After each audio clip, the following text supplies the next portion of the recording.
একদিন আল্লাহ পাক রব্বুল আলামিন হযরত ইউনুস আলাইহিস সালামকে ওহীর মাধ্যমে জানিয়ে দিলেন, হে ইউনুস, তুমি তোমার কওমের লোকদের নিকট হেদায়েতের জন্য তাদের দ্বীনের প্রতি আহ্বান করো।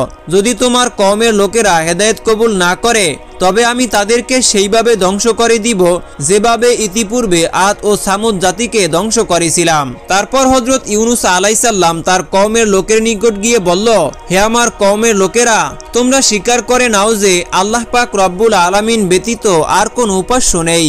আমি তার প্রেরিত রাসূল। তোমরা দেবদেবীর পূজা পরিত্যাগ করে এক নিরাকার ও সর্বশক্তিমান আল্লাহ পাক রব্বুল আলামিনের উপাস্য ও ইবাদত বন্দিগি করো এবং আমার উপদেশ ও আদেশ অনুযায়ী কাজকর্ম করো। কিন্তু কওমের লোকগণ তার কথার প্রতি কোনো কর্ণপাতই করল না, বরং তারা জবাব দিল, হে ইউনুস, তুমি যদি আমাদেরকে টুকরো টুকরো করে ফেলো তথাপিও আমরা তোমার কথা শুনব না এবং আমাদের পূর্বপুরুষদের ধর্ম ত্যাগ করব না এবং আমরা কোনোদিনই দেবদেবীর উপাসনা ছাড়ব না। হযরত ইউনুস আলাইহিস সালাম বললেন, তোমরা যে কথা বলছো তা তোমাদের জন্য ভীষণ বিপদের কারণ হবে। তোমরা যদি আল্লাহ পাক রব্বুল আলামিনের প্রতি ঈমান এবং আমাকে নবী বলে স্বীকার না করো, এটা তোমাদের দুনিয়া ও আখিরাতের অকল্যাণকর হবে।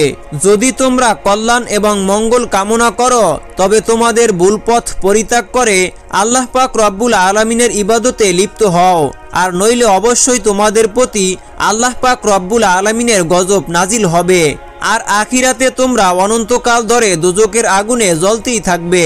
এ থেকে তোমরা কোনোভাবেই রক্ষা পাবে না। এমন সময় একটি লোক হযরত ইউনুস আলাইহিস সালামকে বলল, আচ্ছা ইউনুস, তুমি যে কেবল গজবের কথা বলছো, গজবটা কি রকম আমাকে বলো তো, আমি একটু শুনি। তারপরে হযরত ইউনুস আলাইহিস সালাম জবাব দিলেন, গজব হলো অতর্কিতভাবে আল্লাহ পাক রব্বুল আলামিন তোমাদের উপর ভীষণ কোনো বিপদ আপদ অবতীর্ণ করে দিবেন। যেমন ধরো প্রবল ভূমিকম্প, ঝড় তুফান এবং বন্যা, মহাপ্লান কিংবা আসমান হতে অগ্নি বৃষ্টির মাধ্যমে নানা রকমের গজব আসতে পারে। আল্লাহ পাক রব্বুল আলামিন তোমাদের উপরে নাজিল করতে পারেন। হযরত ইউনুস আলাইহিস সালামের এই কথা শুনে অপর এক ব্যক্তি বিদ্রূপ করে বলে উঠল, আচ্ছা ইউনুস, এতগুলি গজবের মধ্যে কোনটি আমাদের উপর অবতীর্ণ হবে সেটা সঠিকভাবে বলো না। হযরত ইউনুস আলাইহিস সালাম বললেন, হে আল্লাহর বান্দা, কোনটি যে আপনাদের উপর আসবেন তা আমি সঠিকভাবে বলতে পারি না। এর সঠিকতা কেবলমাত্র আল্লাহ পাক রব্বুল আলামিনই ভালো জানেন। তবে এই বিপদগুলির যে কোনো একটি যে আসবে তাতে কোনো সন্দেহ নেই, কেননা আল্লাহ পাক রব্বুল আলামিন আমাকে তা জানিয়ে দিয়েছেন। হযরত ইউনুস আলাইহিস সালামের এই কথা শুনে সকলেই হেসে উঠল এবং তারা বলল, ইউনুস ধোঁকাবাজ, ইউনুসের কথার কোনো স্থিরতা নেই। এরপর তারা বলল, আচ্ছা তবে এই কথা বলো তো, ওই গজব কোন দিন আসবে? হযরত ইউনুস আলাইহিস সালাম বললেন, কোন দিন আসবে তাও আমি সঠিকভাবে বলতে পারি না, এটা কেবল আল্লাহ পাক রব্বুল আলামিনই ভালো জানেন। অবশ্যই এতে কোনো সন্দেহের কারণ নেই, কেননা কোনো একদিন আল্লাহ পাক রব্বুল আলামিনের গজব হঠাৎ করে তোমাদের উপর এসে পড়তে পারে, যদি না তোমরা আল্লাহ পাক রব্বুল আলামিনের প্রতি ঈমান আনায়ন না করো। হযরত ইউনুস আলাইহিস সালামের এই কথা শুনে অবাধ্য কাফেরেরা আবার অট্টহাসি দিয়ে উঠল। কেউ কেউ হযরত ইউনুস আলাইহিস সালামকে পাগল ও মূর্খ বলে তার গায়ে থুতু নিক্ষেপ করতে লাগলো, আবার কেউ তার গায়ে ইট নিক্ষেপ করতে লাগলো।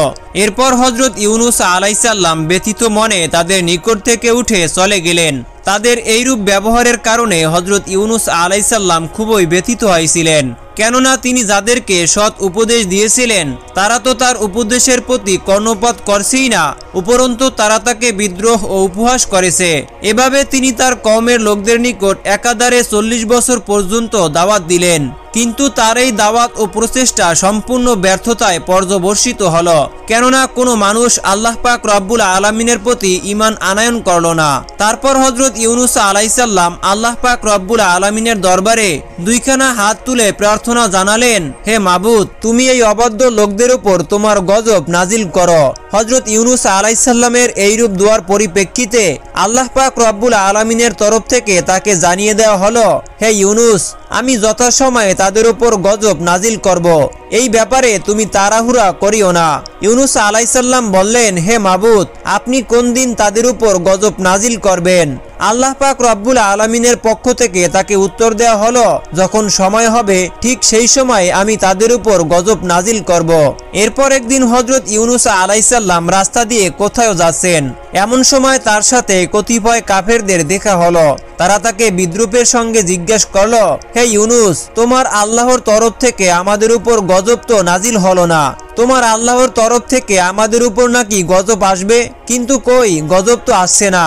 আমরা তো গজবের আশায় বসে আছি আর অপেক্ষা করতে করতে একেবারে অতিষ্ঠ হয়ে গিয়েছি। তুমি তাড়াতাড়ি তোমার আল্লাহকে বলো যে আমাদের উপর যেন তিনি জলদি করে গজব নাজিল করেন। প্রতিনিয়ত হযরত ইউনুস আলাইহিস সালাম এই ধরনের বিদ্রুপমূলক কথা শুনতে শুনতে একেবারে অতিষ্ঠ হয়ে উঠলেন।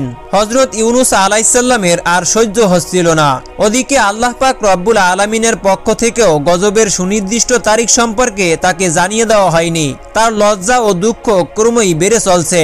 অবশেষে তিনি একদিন সিদ্ধান্ত নিলেন এই দেশ ছেড়ে তিনি চলে যাবেন। সেমতে একদিন তিনি আল্লাহ পাক রব্বুল আলামিনের অনুমতি ব্যতীতই নিজের পুত্র ও স্ত্রী সন্তানকে নিয়ে বাড়ি থেকে বের হয়ে পড়লেন। চলে যাবেন অচেনা কোনো দূর দেশে। কিন্তু হযরত ইউনুস আলাইহিস সালামের এই কাজটি আল্লাহ পাক রব্বুল আলামিন তেমন পছন্দ করেনি। তখন তার উচিত ছিল আল্লাহ পাক রব্বুল আলামিনের পক্ষ থেকে অনুমতি নেওয়ার। আল্লাহ পাক রব্বুল আলামিন তাকে অনুমতি দিলে তারপর দেশ ত্যাগ করে অন্যত্র চলে যাওয়ার। এদিকে হযরত ইউনুস আলাইহিস সালামের স্বদেশ ত্যাগ করার পরে হঠাৎ একদিন দুপুরবেলা সেই দেশে একটি ভীষণ অবস্থার সৃষ্টি হলো। কোথার থেকে অনেকগুলো মেঘ খণ্ড এসে একত্রিত হলো এবং ঘোর কৃষ্ণবর্ণ ধারণ করে সারা দেশকে অন্ধকার করে ফেলল। দেশের লোকজন এমন দৃশ্য আর কোনোদিনই দেখেনি। এই দৃশ্য দেখে তারা অত্যন্ত ভীত ও সংকৃত হয়ে পড়ল। দেখতে দেখতে সেই মেঘরাশির ভেতর থেকে বিদ্যুৎ চমকাতে শুরু করলো এবং কামানের গোলার ন্যায় গর্জন করে বজ্রপাত শুরু হয়ে গেল। মনে হচ্ছিল যেন সেই প্রাণনকারী প্রবল মেঘ দুনিয়ার সবকিছুই গ্রাস করে ফেলবে। মেঘের গর্জন ক্রমেই এমন ভয়ঙ্কর হয়ে উঠছিল যে তার এক একটি আওয়াজ মানুষ ও পশু পাখির সকলের হৃদয়ের মধ্যে প্রবল কম্পন ধরিয়ে দিচ্ছিল। আতঙ্কে হতবুদ্ধি হয়ে মানুষ এদিক সেদিক ছোটাছুটি করতে আরম্ভ করে দিল। এই সর্বগ্রাসী বিপদ থেকে কোথায় গিয়ে আশ্রয় নিবে তারা তা ঠিক করে খুঁজে পাচ্ছিল না। সকলেরই মনে হতে লাগলো যে এটা আর কিছুই নয়। হযরত ইউনুস আলাইহিস সালাম যে তাদেরকে বারবার আল্লাহর গজবের ভয় দেখিয়েছিলেন, নিশ্চয়ই এটা সেই আল্লাহর প্রেরিত গজব। তখন তারা বুঝতে পারল যে হযরত ইউনুস আলাইহিস সালাম একজন সত্য নবী এবং তার ভবিষ্যৎবাণীও সত্য। এরপর তারা আর্তনাদ করতে লাগলো এবং কান্নাকাটি করতে লাগলো আর তারা বলতে লাগলো, হায় হায়, এখন আমরা কি করব? কে আমাদেরকে এই বিপদ থেকে রক্ষা করবে? হযরত ইউনুস আলাইহিস সালাম তো দেশ ত্যাগ করে চলে গিয়েছে। দেশে থাকলে না হয় তার কাছে গিয়ে কান্নাকাটি করে তার হাত পা ধরে বলতাম, হে ইউনুস, আমরা তোমার কথা না শুনে অন্যায় করেছি আর এখন থেকে আমরা তোমার সকল উপদেশ মেনে চলব। তুমি আল্লাহ পাক রব্বুল আলামিনের নিকট সুপারিশ করো যাতে তিনি আমাদের এই বিপদ থেকে রক্ষা করেন। কিন্তু এখন আমরা হযরত ইউনুস আলাইহিস সালামকে কোথায় পাবো? তিনি তো দেশ ত্যাগ করে চলে গিয়েছেন। কোন সুদূরে অজানা রাজ্যে চলে গিয়েছে, আমরা তো তার কোনো খোঁজ খবরই জানি না। ইউনুস আলাইহিস সালামের কওম এভাবে সম্পূর্ণরূপে হতাশ ও নিরাশ হওয়ার পরে পরস্পর পরামর্শ করে একটা সিদ্ধান্ত নিল যে, হে সম্প্রদায়ের লোকেরা, আসুন আমরা একটি কাজ করি। হযরত ইউনুস আলাইহিস সালাম যেভাবে মাথা নত করে আল্লাহ পাক রব্বুল আলামিনের দরবারে প্রার্থনা করতেন, আমরাও সেই রূপ করে দেখি। যদি এর মাধ্যমে আল্লাহ পাক রব্বুল আলামিন আমাদের উপর রহম করেন এবং এই বিপদ আপদ থেকে আমাদেরকে যদি মুক্তদান করেন, তাহলে এর চেয়ে উত্তম জিনিস আমাদের জন্য আর কি বা হতে পারে। তখন সকলেই একত্রিত হয়ে সেজদাতে অবনীত হয়ে আল্লাহ পাক রব্বুল আলামিনের দরবারে প্রার্থনা করতে লাগলো, হে আমাদের মালিক ও প্রতিপালক, আমরা চরম অপরাধী, আমাদের পাপের কোনো শেষ নেই। হযরত ইউনুস আলাইহিস সালাম আপনার নবী, আমাদেরকে তিনি সত্যের পথ দেখিয়েছিলেন, কল্যাণ ও মঙ্গলের পথে আহ্বান করেছিলেন, কিন্তু দুর্ভাগ্যবশত আমরা তার বিরোধিতা করেছি এবং তার কোনো কথায় আমরা গুরুত্ব দেইনি, যার ফলশ্রুতিতে আমাদের নিজেদের বিপদ আমরা নিজেরাই ডেকে এনেছি। হে আমাদের দয়াময় প্রভু, আমরা আমাদের ভুল বুঝতে পেরেছি, আমরা আপনার কাছে অনুতপ্ত ও লজ্জিত। আমরা আর কোনোদিনই এইরূপ ভুল করব না এবং আমরা অন্যায় পথ পরিত্যাগ করে আপনার খাঁটি বান্দায় পরিণত হব। হে আমাদের মাবুদ, দয়া করে আপনি আমাদেরকে এই কঠিন বিপদ থেকে রক্ষা করুন। আপনি তো রহমান ও রহিম। তাদের এইরূপ করুণ ও আন্তরিক প্রার্থনার ফলে তাদের প্রতি আল্লাহ পাক রব্বুল আলামিনের দয়া হলো এবং তিনি তাদের ওপর আসন্ন গজব থেকে প্রত্যাহার করে অল্পক্ষণের মধ্যেই আকাশ পরিষ্কার করে দিলেন। সুবহানাল্লাহ, সুবহানাল্লাহ। হযরত ইউনুস আলাইহিসসালামের কওমের মতো এইরূপ বিশাল একটি জাতি একত্রে ঈমান গ্রহণ করার ঘটনাটি ছিল সত্যি পৃথিবীর ইতিহাসে বিরল। হযরত আবু বকর সিদ্দিক রাদিয়াল্লাহু তাআলা আনহু থেকে বর্ণিত একটি হাদিসের মাধ্যমে জানা যায় যে হযরত রাসূল আকরাম সাল্লাল্লাহু আলাইহি ওয়াসাল্লাম বলেছেন, হযরত ইউনুস আলাইহিসসালামের কওমের মধ্যে প্রাপ্তবয়স্ক ও বুদ্ধিমান পুরুষের সংখ্যা ছিল 1 লক্ষ। এছাড়া নারী ও বালক বালিকার সংখ্যা ছিল প্রায় 3 লক্ষ। এদিকে হযরত ইউনুস আলাইহিসসালাম স্বদেশ ত্যাগ করে কিছু দূর চলার পরে তিনি একটি নদীর তীরে গিয়ে উপস্থিত হলেন। তখন তিনি তার 2 পুত্র ও স্ত্রীকে নিয়ে একত্রে নদী পার হওয়ার চিন্তা ভাবনা করতে লাগলেন। কিন্তু তিনি ভেবে দেখলেন সকলকে নিয়ে একত্রে নদী পার হওয়া কখনোই সম্ভব নয়। তাই তিনি তার বড় ছেলেটিকে নদীর তীরে দাঁড় করিয়ে রেখে ছোট ছেলেটিকে কাঁধে তুলে নিলেন এবং তার স্ত্রীর হাত ধরে নদী পার হতে লাগলেন। প্রথমত নদীর মধ্যে কোনো ঢেউ ছিল না, কিন্তু যেই না হযরত ইউনুস আলাইহিসসালাম নদীর মাঝ বরাবর পৌঁছলেন এমনি নদীতে প্রবল ঢেউ শুরু হয়ে গেল। হঠাৎ করে এরকম বিপদে হযরত ইউনুস আলাইহিসসালাম কি করবেন তিনি কিছুই বুঝতে পারল না। তিনি তার স্ত্রীকে শক্তভাবে ধরে রেখেছিলেন, কিন্তু স্রোতের গতি এতই প্রবল ছিল যে তিনি আর তাকে ধরে রাখতে পারল না। স্ত্রী তার হাত থেকে ছুটে চলে গেল। স্ত্রীকে রক্ষা করতে গিয়ে যখন তিনি তার প্রতি মনোনিবেশ করলেন তখন তার ঘাড়ের ওপরে থাকা ছোট্ট ছেলেটির প্রতি অন্যমনস্ক হয়ে পড়ছিলেন, আর সেই কারণে তার ছোট ছেলেটিও ঘাড় থেকে পড়ে চলে গিয়েছে। নদীর স্রোতের সাথে কোথায় যেন বিলীন হয়ে গেল। তাদের মধ্যে কাউকেই তিনি উদ্ধার করতে সক্ষম হলো না। যখন নদীর পাড়ে রেখে আসা বড় ছেলেটিকে উদ্ধার করার জন্য যেই না নদীর পাড়ের নিকটবর্তী হলেন তখন তিনি দেখতে পেলেন একটি বাঘ তার ছেলেটিকে আক্রমণ করে তাকে ধরে নিয়ে দ্রুত জঙ্গলের মধ্যে চলে গেল। তখন আর তিনি কি করবেন? এভাবেই তিনি স্ত্রী পুত্রকে হারিয়ে শোকাহত মনে একাই নদীর পার ধরে চলতে লাগলেন। বহুদূর পথ অতিক্রম করার পরে তিনি দেখতে পেলেন একটি বিরাট নদীর কূলে একটি জাহাজ নোঙ্গর করা রয়েছে। বহু যাত্রী পূর্বেই জাহাজে আরোহণ করেছিল, তিনিও তাতে আরোহণ করলেন। কিছুক্ষণ পরে জাহাজটি গন্তব্যের পানে যাত্রা শুরু করল। অল্পক্ষণের মধ্যেই তা নদীর সীমানা পেরিয়ে সমুদ্রে গিয়ে উপনীত হলো। সমুদ্রে গিয়ে উপনীত হয়ে কিছুক্ষণ জাহাজটি ভালোই চলছিল, কিন্তু যেই না সে সাগরের মাঝখানে উপনীত হলো তখন আর সেই জাহাজটি সামনে অগ্রসর হচ্ছিল না। একই স্থানে সেটি আটকে থাকলো। জাহাজের কাপ্তান ও নাবিকরা অনেক চেষ্টা করলো, কিন্তু জাহাজটিকে সামনে নিতে সক্ষম হলো না। তারা দেখলো জাহাজের সবকিছুই ঠিকঠাক রয়েছে, তারপরেও জাহাজ সামনে অগ্রসর হচ্ছে না। তারপর জাহাজের নাবিকরা ও কাপ্তান এবং আরোহীগণ সকলেই অবাক হয়ে ভাবতে লাগলো যে এইরূপ হওয়ার কারণ কি।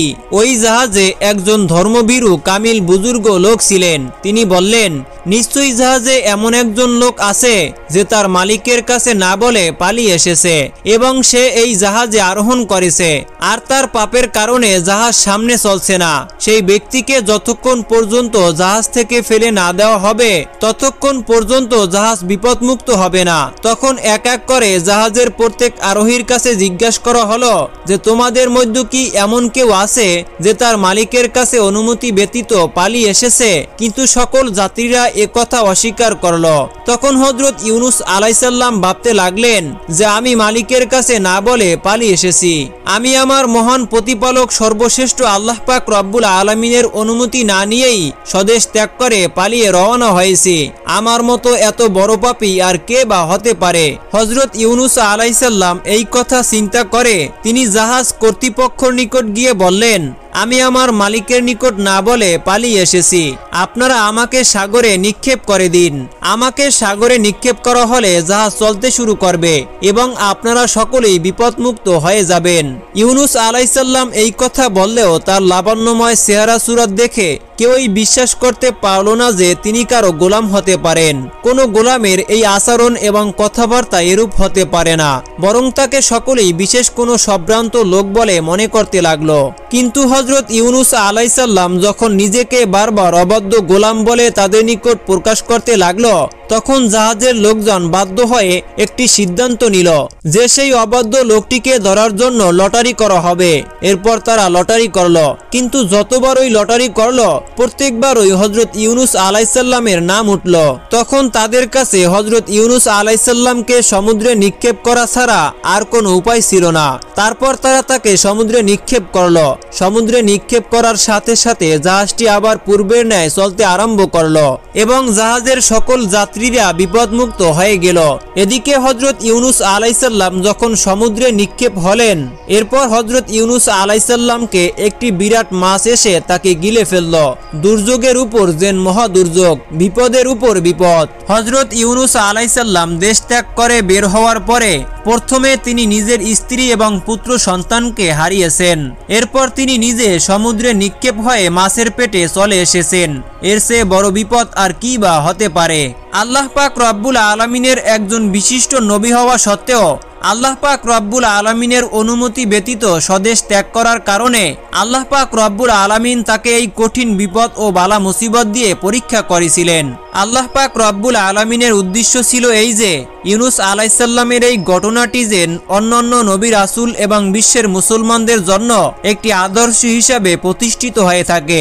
আল্লাহ পাক রব্বুল আলামিন হযরত ইউনুস আলাইহিস সালামকে দুনিয়া থেকে তুলে নেওয়ার বদলে তাকে বাঁচিয়ে রাখার ইচ্ছা করলেন। এ কারণে তিনি উক্ত মাছটিকে হুকুম দিলেন, হে মৎস্য, আমার প্রিয় নবী তোমার পেটে আশ্রয় গ্রহণ করেছে, সাবধান তার যেন কোনো প্রকার কষ্ট ও অসুবিধা না হয়, এদিকে তুমি সর্বদা লক্ষ্য রাখবে।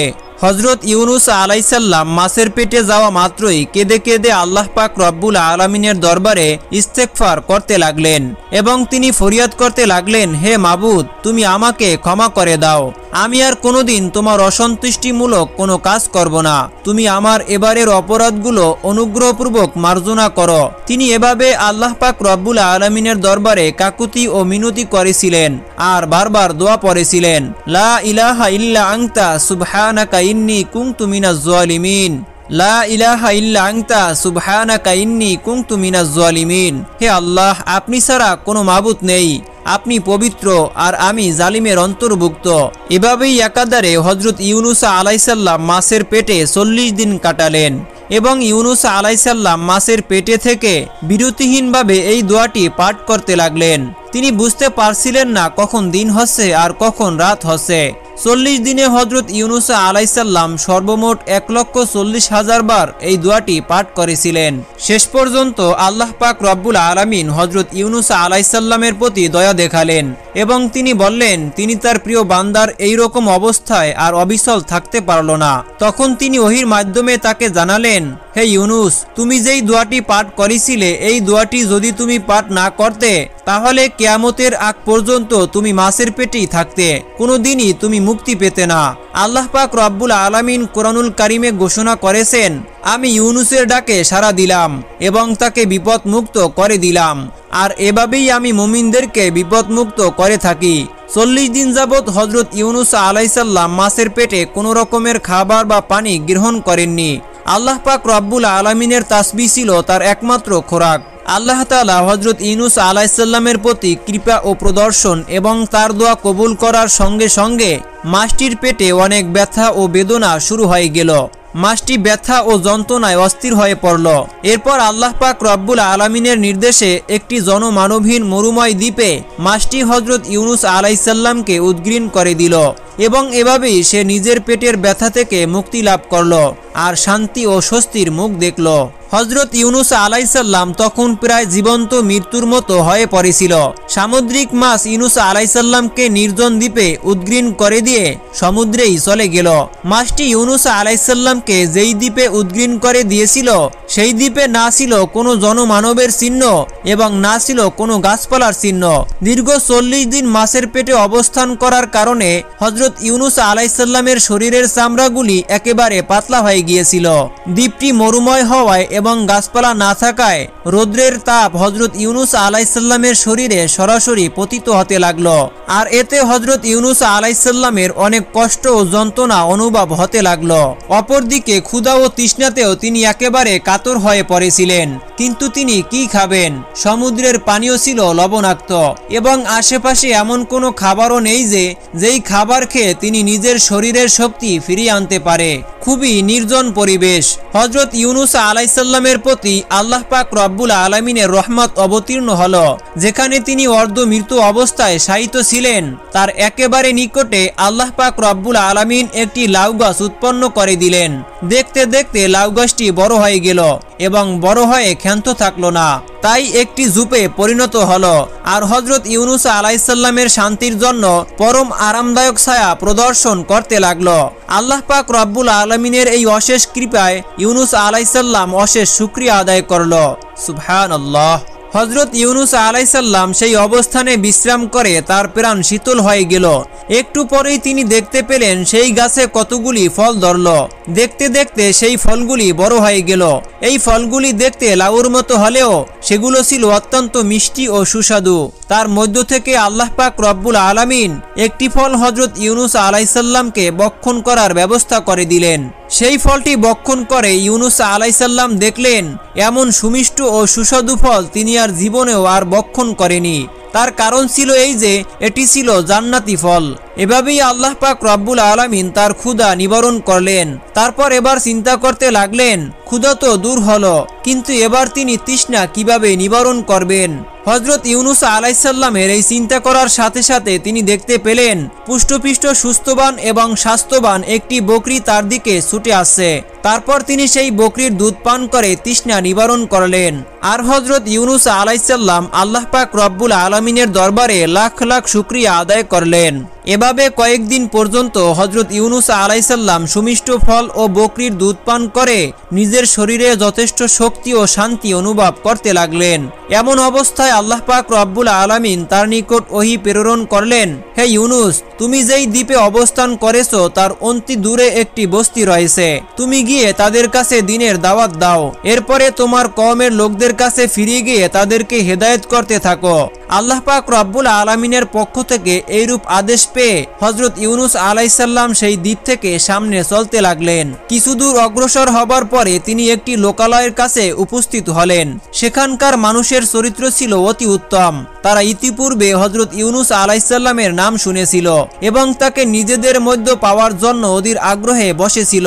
সুতরাং হযরত ইউনুস আলাইহিস সালাম তাদের মধ্যে উপস্থিত হলেন। তখন তারা আনন্দে আত্মহারা হয়ে গেল। তারপর হযরত ইউনুস আলাইহিস সালাম তাদের কাছে দ্বীনের বিধিবিধান পেশ করলেন।